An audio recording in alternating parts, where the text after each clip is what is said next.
that they need, they don't get into the prison. So the board challenged, Jeff Canada was on the board, Lonnie Grenier was on the board, and she had written a book, The Miner's Canary, that had a theory that said that what's going on in America with black men and boys was just black men and boys was the miner's canary.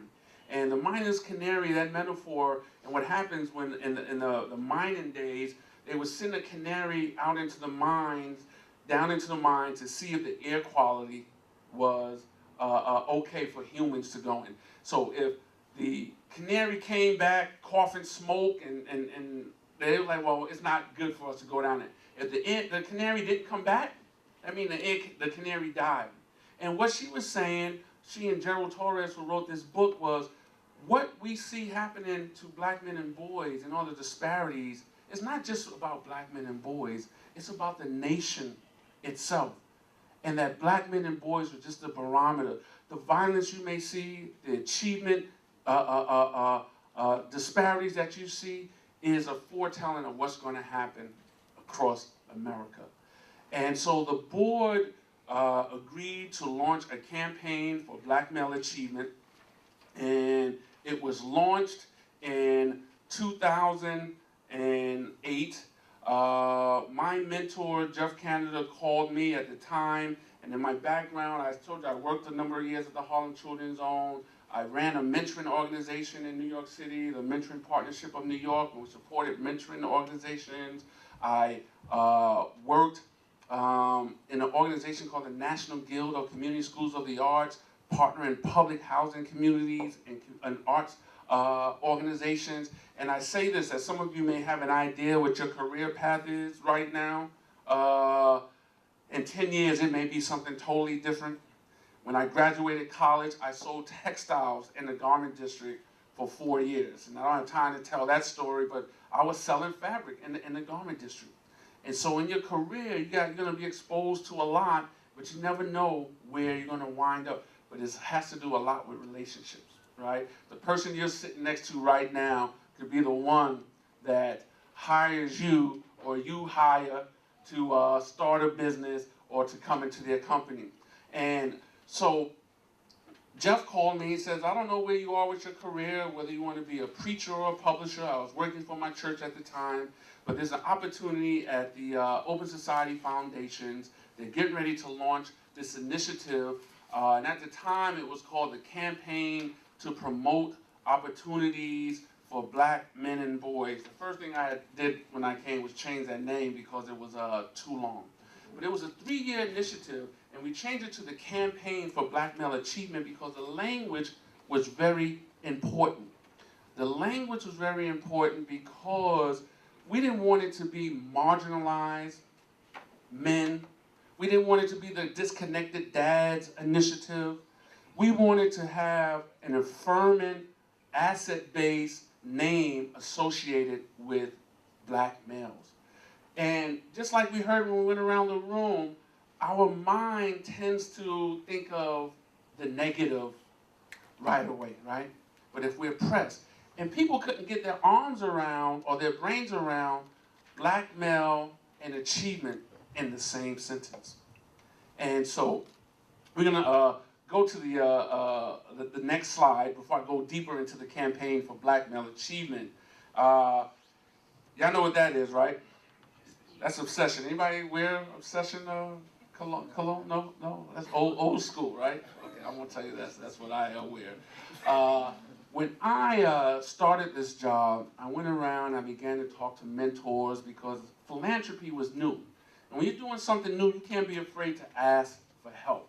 You know, we walk into a job and we think we know it the first day or whatever, and we don't want to ask for help. And so I went around and I began to talk to a lot of people about the field of philanthropy. And I'll never forget this conversation that I had with this guy named Stephen Rickard, and he runs our DC office, which deals a lot with policy. And he said to me, nothing changes in DC until someone becomes obsessed with it. Nothing changes in DC until someone becomes obsessed with it. And that goes for any kind of change that we're talking about. You have got to become obsessed with this. For me, this isn't work. This isn't a job.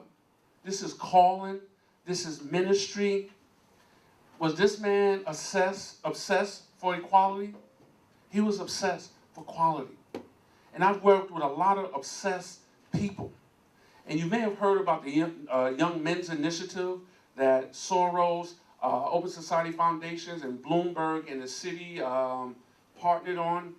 But it reminds me of something very similar. I had the opportunity to help launch Beacon Schools in New York City more than 20 years ago. I don't know if any of you have heard of Beacon Schools. They're a combination partnerships between community-based organizations and public schools to open the school for extended hours, to provide supportive services, to make our public institutions, these schools, real community institutions. And there was a man by the name of Richard Murphy who worked as the Commissioner of Youth Services who was obsessed with creating Beacon Schools. And that's all he would, not all, but he kept pushing Mayor Dinkins about Beacon Schools. We need school-based community centers. He was obsessed. He kept knocking on Dinkins' door to launch this initiative for communities across the country. Across New York City. And it came down to the 11th hour, and Mayor Dinkins had an opportunity, he had a choice to make. And what was on the table was to invest $5 million on a prison barge that would float around the island of Manhattan. A prison that would float around the island of Manhattan, or put $5 million into launching Beacon Schools, school-based community centers. And I thank Mayor Dinkins to this day, and I thank even more Richard Murphy's obsession. You gotta be a little crazy to make change, right? You gotta be a little, Dr. Johnson a little crazy, right? She's a little crazy, right? Because she's a change agent. You gotta be a little crazy. If people telling you you're a little crazy, you know you're doing something right, right? You know you're doing something right. Not too crazy, but a little crazy, right? And beacons are the only initiative that has outlasted Dinkins, Giuliani, and Mayor Mayor Bloomberg. And it was all because this man was obsessed. And this Young Men's Initiative, there's this woman, Andrea Batista Schlesinger, who worked for the mayor, and she was doing the planning of 18 months, and I was helping her. And one day I called her, and I was giving her some advice on how to get this thing started, and I said to her, well, I'm looking forward to seeing you and catching up. And she said to me, Shawn, I'm not interested in catching up. I'm interested in making history. And that comment from this woman changed me. So this month, as we are studying and uplifting Black history and giving reverence to people that laid down their lives for advances for not only just Black people, for the United States, let's study Black history. But my question to you, how are you making history? How are you making history? And so I'm thrilled to say, next slide, over the last 5 years that the Campaign for Black Male Achievement has made history. And we've done this with a lot of partners in the field, from philanthropy, government, not-for-profit organizations, the business community. And our theme lately is, what does winning look like? And focusing on winning, because so many people are talking about how Black men and boys are losing, and lifting up the work that people are doing. And so in philanthropy, when you launch a new initiative, typically what do? We hire a consultant, a strategic planning consultant. Even if you think you got the answers, you're hiring a consultant. And we engage in a planning process. And I want to tell you that the campaign was really a 3-year initiative. And so, we were really going to solve century-long issues in 3 years. But we said, look, we got this campaign, and initially it was a 3-year, $15 million initiative. And all of my career before that, I was the one asking for money. And I kind of thought that $15 million was a decent amount of money. 10 minutes after we launched the campaign and made it public, I realized that the supply or the demand far exceeded the supply. That there were organizations and leaders across the country said, we need resources to continue to do this work. And so we had to take a step back, and we started a strategic planning process and realizing that we had to focus. It would have been very easy to invest in groups all across the country, let 1,000 flowers bloom, but we had to come up with a strategy, and we picked 3 core buckets where we would invest in. And the first one is really about strengthening low-income black families through responsible fatherhood initiatives, both for policy and direct services. There are many dads, many of whom that come out of prison in debt with their child support and advocating for policies that are fair and not punitive. In the state of Wisconsin, you can, the moment you come out of prison, you can go back into prison if they want to enforce a law that's on a book if you're behind by a certain amount on your child support. So the system's against you. If you've been in prison for 5 years, you know you're coming out, you're behind on your child support, right? And so that's how the system keeps you back in. But also getting fathers engaged in the education of their children. One of our grantees is a group called the Black Star Project. Every year they do this Million Father March. It started in the basement of a church 7 years ago, and they started, I think, with 5 cities. Right now, every beginning of the school year, this Million Father March is in 400 cities across the country. I think they actually are. They were calling it a million before it was a million. That's that whole flame on concept, right? And so they get dads to take their children to school the first day, but there's this organizing kit. You show up to school, and then there's organizers there that are other fathers that say, you know what, you should consider coming to the PTA. You know what, you should consider coming in and doing a guest speaking engagement to talk about, you know, what you do. You know what, you can run for the school board to get dads engaged. One group that we invested in Baltimore is the Center for Urban Families, that this guy named Joe Jones that runs this amazing organization that works with thousands of fathers in Baltimore with job training, getting them jobs, helping them that are formerly incarcerated, but most importantly, getting them engaged with the children in their lives. And they don't have to be with the mother, they don't have to be romantically involved, but it's powerful when your father is involved in your life. Can anybody in here attest to that? Anybody grow up without their dad, and then their dad come into raise your hand if you didn't grow up with your father, Okay. Well, what, only the people that had fathers in their life got seats? Is that the way, everyone's standing over there? But it's a powerful thing. And so investing in responsible fatherhood, but also this strategy is not just about black men and boys. It's also, that's our point of departure, narrow lens. The wide angle lens is about community building, supporting single mothers that are raising boys, several strategies like that, investing in groups that are organizing the LGBT community and teaching young people about masculinity and being sensitive to different sexual orientation, and having gay black men advocate for black male achievement, getting circles and groups and retreats with gay and straight black men, and how can we partner. We have one of our initiatives we launched as a fellowship, and one of the lead fellows is doing that work in this organization called Brown Boy. And so our second goal was to ensure that black boys have the opportunity to excel academically, to prepare for college, and to learn skills essential to earning a living wage. And I would think if there was this one thing that we can invest in, it would probably be that. When you look at the data and you see that 47% of black boys are dropping out of high school, and out of those that are dropping out, 1 out of 3 are likely to end in the criminal justice system. One new upstream strategy that we've looked at is looking at grade level reading. where boys are reading by the time they finish 3rd grade.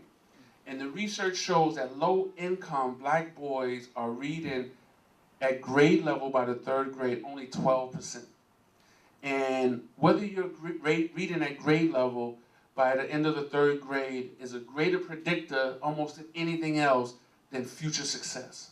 And so we're investing in that strategy, which also entails parent organizing, it also entails looking at summer learning laws, because our boys are starting behind and don't get a chance to catch up. So we have to, and then they fall behind during the summer.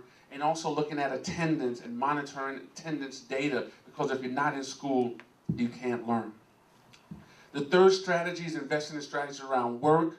The 4th strategy is investing in strategic communications and arts and culture, giving black men and boys opportunities to become masters of their own media so that you can tell your own story. Investing in groups that give fellowships for filmmakers to tell stories. Investing in arts and culture initiatives. There's this film out called American Promise that has chronicled the life of 2 black boys that went to the school called Dalton, and the challenges that they were facing and their parents were facing. And it just went to Sundance and it won what's called the Jury Prize. But how do we get positive framing messages out into the community? And also, the last thing is really how do we serve as a catalyst in the field of philanthropy? Like I said, I thought $15 million was a lot of money for 3 years. And for the work that we're doing, it feels like we're shooting BBs at aircraft carriers. But halfway into those 3 years, during the board meeting, Mr. Soros said, I like what you're doing. We're going to scale the campaign up. We're going to take the term limits off, and we're going to increase your budget. We're going to triple your budget. And that was a bold act for a bold leader, because at the time there were not many people declaring black men and boys as an issue that they want to lead in. And in this report that you have here, another foundation executive, Dr. Bob Ross, he leads a foundation in California called the California Endowment. He talks about that this issue is a complicated, thorny issue that philanthropy needs to invest in and not run away from.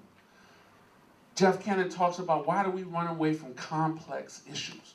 Why do we throw our hands up and say, we can't change things? And that's the courageous, heroic leadership that we need today. That's the courageous, heroic leadership that we need from you in this room. And your issue may not be black men and boys. But whatever your justice issue is, we need you to be more courageous. We need you to do and believe you can do the thing that you fear the most. And if folks are hating and complaining about you, that means that you're doing something right. So we're going to go to the next slide. How much time do we have? 15. We have 15, okay. So, place matters, race matters. We decided to invest in 6 cities across the country because we knew that pretty soon the question would be, what have you done with what we gave you? And so we picked 6 cities: Philadelphia, Baltimore, Chicago, Milwaukee, New Orleans, and Jackson, Mississippi. 4 years into it, we discovered, and we also had our national investments, that was too many. And that what we need to do in the phase that we're in the campaign is showing that we can do this in 2 to 3 cities. That we can create a model and not spread ourselves too thin. So that meant the place matters, the race matters, the genders matters, asset-based language, I talked about that. I talked about that this is a community building strategy and it's inclusive of everyone. And it's also that it combines both direct service and demonstration projects and also policy advocacy. It's not an either or. We need policies, but we also need to support the organizations that are doing direct service, working directly with black men and boys, like mentoring organizations, after-school organization. One of our core grantees is a group called the Eagle Academy Foundation, and they have 4 schools here in New York, and 1 school we just helped them open up in Newark, and it's for black and Latino boys, and from 6th grade to high school. And their graduation rates, when you compare to the national rates, and although it's a smaller subset, it's double. It's double. They're graduating at 87%. And these are models that we're investing in, and that's a direct service model. All right, so next slide. The CBMA High Five, very quickly in my few minutes that I have. I talked about the goals that we have, but there are 5 things that drive me every day, and I call them the CBMA High Five. One is build a brand of black male achievement. Be very obsessed. I'm obsessed about this issue, but in the field of philanthropy, keep this issue at the center of the philanthropic public policy debate. Because this is not the first iteration when there's been a focus and attention on black and Latino boys. And the way philanthropy is fickle. It's hot now, but 2-3 years down the line, there's a new thing where a lot of money is being invested, but the issues have not been solved with black men and boys. So in a lot of ways, I just feel my job is just to keep this issue in the philanthropic discourse. Cultivate strategic partnerships that one organization, one entity cannot do this alone. Philanthropy cannot do this alone. There needs to be partnerships with government, partnerships with the business sector, partnerships with not-for-profits, and more importantly, partnerships with young men. The same young men that we're talking about, your pants are sagging, the same young men that we're talking about, oh, you're a thug. There's this whole concept called the power of positive deviance that talks about the solutions to the world's most intractable problems lies in the hands and the hearts of the very communities that we come in and think that we're trying to save.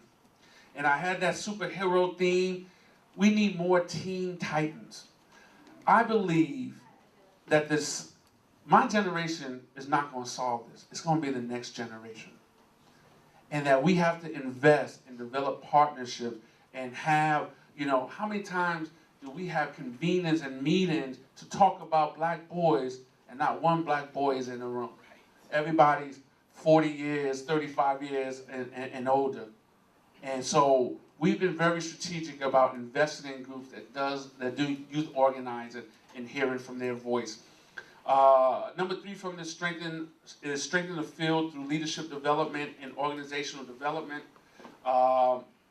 Organizational sustainability, I should say, is that this field is very fragile. Many of you have probably been involved in not-for-profit organizations, community centers, after-school programs in your community. They have to go out and they have to write grants. So many of them are living from grant to grant, and we were really committed to showing that we have to support the field of black male achievement. And we looked at history. 25 years ago, there was a lot of money invested by the Kellogg Foundation on this work. And 10 years after, the group that they invested in, 75% of them were no longer around or were no longer doing the work. And so we got to stop starting from scratch. So we started this thing called the Leadership and Sustainability Institute, where we're building the capacity of organizations. Number 4 of our High Five is where we are right now, is promoting and measuring what works. Our first 4 years are really about the investment strategy and really elevating the field and getting partners in this movement. Right now, it's about looking at the data and evaluating this work to show that it's worth the investment. Because right now, particularly in business, the not-for-profit world, the question is, show me the evaluation, what's the impact, You can tell as many stories as you want. His story is vitally important story, but you have to back up the story with data.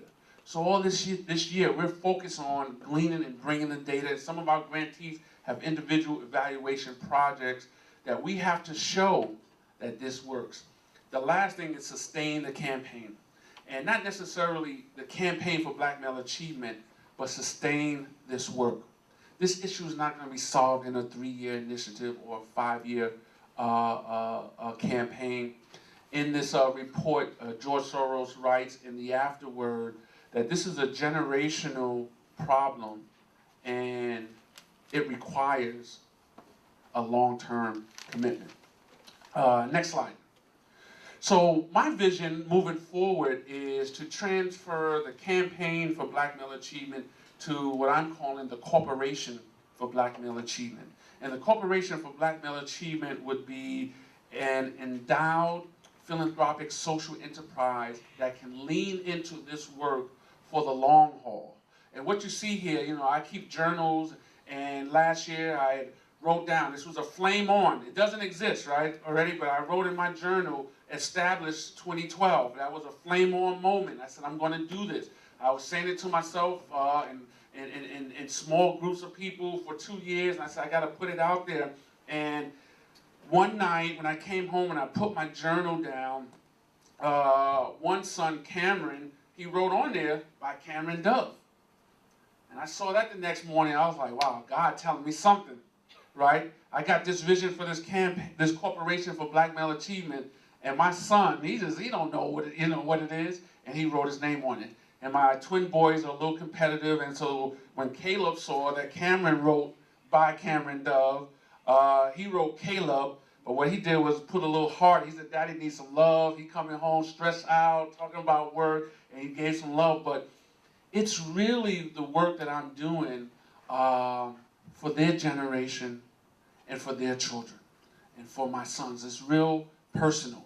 And I'm often asked, what does winning look like? Next slide. So some people would think that this is what winning looks like. And this was the day that the Young Men's Initiative was launched in August of 2011.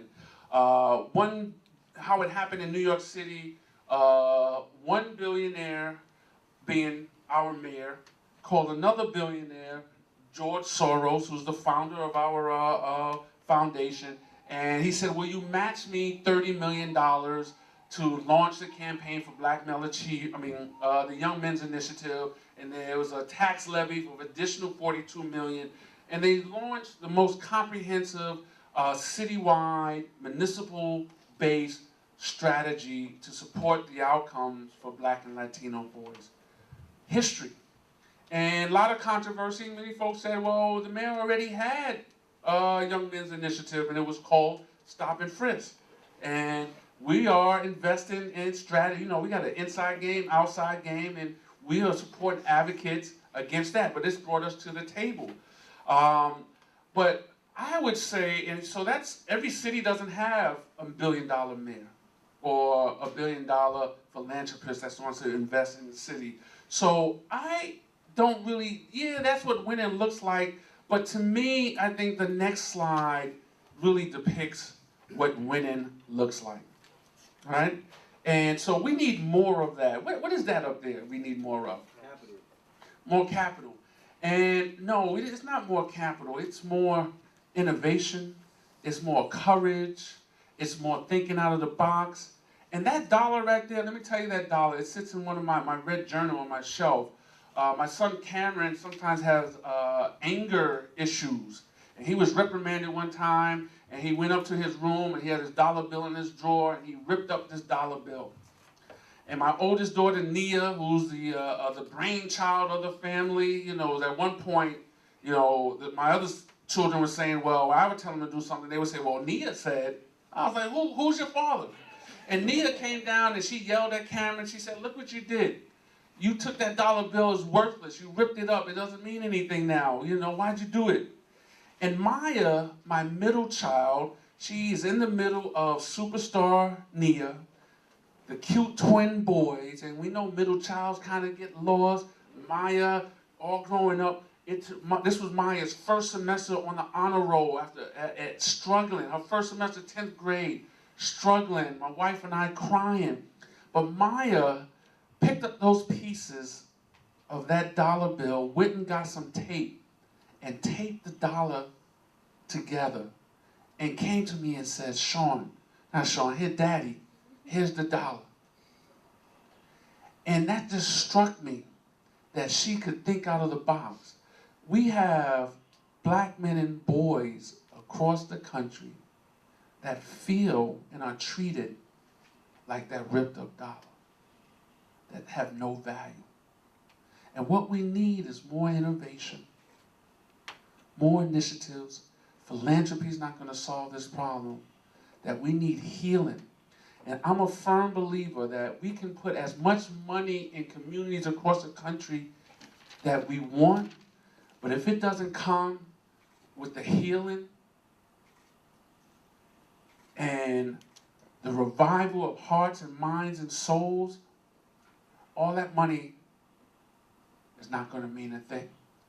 So this is what winning looks like to me, and I thank Maya for that.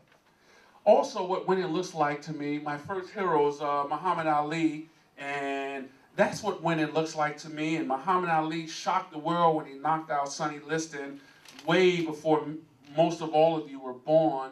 And I have a big framed poster in my office of this. And most days I want to leave the office feeling like Ali. Some days I feel like Sonny Liston laying on the floor there. But the next slide is also what winning looks like to me in black male achievement. And that's another Muhammad Ali picture. And this was the fight of the century. And he was fighting Joe Frazier. And Muhammad Ali, this was his third fight after a 3-year exile from boxing because he stood up for his values and said he wasn't going to fight in the Vietnam War because he was against the war. It was against his religion, and he wasn't going to do it. So they took away his right to fight. And this was in the 15th round of this fight, and Joe Frazier hit Muhammad Ali with a left hook that somebody said, David Banks said that his ancestors felt it in Africa. And the reason why this is what winning looks like, Ali, it was the last round. Minute was left in the fight. Ali could have stayed on the canvas. People could have said it was only your third fight, but Ali got up. And what winning looks like, and I know you've already dealt with this in your social justice work, you're going to get knocked down. People are going to tell you you can't do this. People are going to say, why black men and boys? You're going to have this perfect proposal that you think that should get it. They're going to say no. You are going to get knocked down. What winning looks like, yes, standing over Sonny Liston, it looks like that, but this is what really winning looks like. Getting up after you got knocked down. So in closing for me, winning looks like this. These are my sons, Cameron and Caleb. Caleb's on my right, Cameron's on my left. And this is President Obama's Father's Day speech in 2010 in Washington, D.C. And I was invited to sit in the gallery behind the president when he made his speech. So me and my sons, we took a road trip. I live in central New Jersey, and we drove down to D.C. We hung out in a hotel. We ordered pizza in. They were really excited because the TV had a video game that they could set up. And the next morning, very early, we had to be in southeast D.C. And there was a program before the president got there. There were panelists. Eric Holder was there, Secretary of Labor, the guy Joe Jones that I talked about, just talking about the importance of fatherhood. And this picture was taken before Obama came on stage. And as it were, and these children will do this, the moment Obama came on stage, and I'll see, we're in the gallery behind, so CNN and everything. The moment Obama came on stage, both my sons fell asleep. Not one, I got twins. It was like both of them. And so I'm embarrassed that they're sleeping on the president, this fatherhood speech, and I'm trying to nudge them to wake up, And all I can see is, a shot from Fox News. Obama bores black boys to sleep with his fatherhood speech. And I'm all embarrassed, and I'm kind of upset with my boys, but they've been up early. and they were tired. But I was thinking about how they making Daddy look. They're embarrassing me. And so I'm driving back on I-95. I'm kind of like, God, man, y'all fell asleep on the president. But they weren't talking about meeting Obama. For them, until this day, almost 3 years later, Daddy, you remember the road trip that we took? Remember we were in a hotel, it was just us and the pizza? And it was really about the relationship of me being present for them as a father. And the campaign for Black Male Achievement is really so much centered on that. And while it's about structures and dealing with structural racism and systems and programs, it's really personal and giving dads and sons an opportunity to experience something that so many of us take for granted. They weren't talking about Obama. They were talking about Shawn, Daddy D. And so I'll just close with another quote from the book that I highlighted, Where Do We Go From Here, Chaos or Community? And yes, there is chaos all around us, but there is, like the sister said, like the brother said, there's also community around us. We need to lift and focus on communities. And where you see chaos, do know, find the opportunities in chaos. There are golden opportunities in chaos. And Dr. King says, and where do we go from here, chaos or opportunity? He says, in any social revolution, there are times when the tailwinds of triumph and fulfillment favor us, and other times when strong headwinds of disappointment and setbacks beat against us relentlessly. We must not permit adverse winds to overwhelm us as we journey across life's mighty Atlantic. We must be sustained by our engines of courage in spite of the winds. This refusal to be stopped, this courage to be, this determination to go on in spite of, is the hallmark of any great movement. And you all are part of, whether you know it or not, leadership that's involved in a social change justice movement in America. My movement is Black Male Achievement.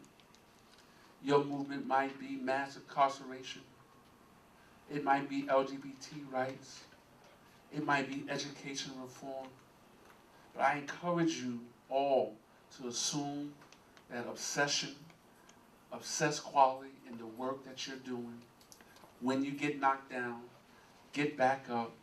And as Dr. King talks about, have that courage to be, to keep on keeping on in spite of. Thank you. I'm glad you reminded me of something that I have been saying lately, that what we need more of, and we don't hear it in philanthropy. Philanthropy really means love of men. Right. And there's not enough love for the issues and the populations that we're working with, and that's at the heart of community, you know, love for one another. So thank you for reminding me of that. Thank you.